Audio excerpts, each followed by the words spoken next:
আমি এক্ষুনি চাবিওয়ালা সিনেমাটা দেখে বেরোলাম নন্দন থেকে। অসামান্য একটা কাজ, একটা ইন্টারলিক কানেকশন রিলেশনশিপের এত সুন্দরভাবে সেটাকে পোর্ট্রেট করেছে।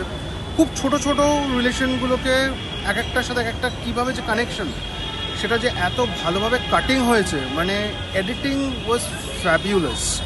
আর তার সাথে প্রসেনজিৎ চৌধুরীর হচ্ছে সিনেমাটোগ্রাফি। আমি প্রসেনজিৎকে বহুদিন থেকে চিনি, ইনিশিয়াল স্টেজ থেকে ওকে চিনি। ওর কাজ আমি দেখে অনেক কিছু নিজেও শিখেছি অ্যাজ এ সিনেমাটোগ্রাফার।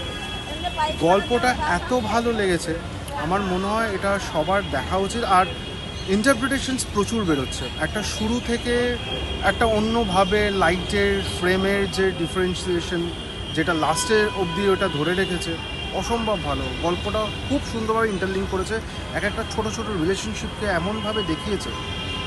অসামান্য একটা সিনেমা, অসামান্য কাজ। আপনারা আসুন, আপনারা দেখুন সিনেমাটা, দেখলে আপনারা বুঝতে পারবেন আমি যেটা বলছি কতটা কি আপনাদের মনে হচ্ছে। আমি বলবো আপনারা দেখুন, দেখে তখন আপনারা বুঝবেন, ভালো লাগবে।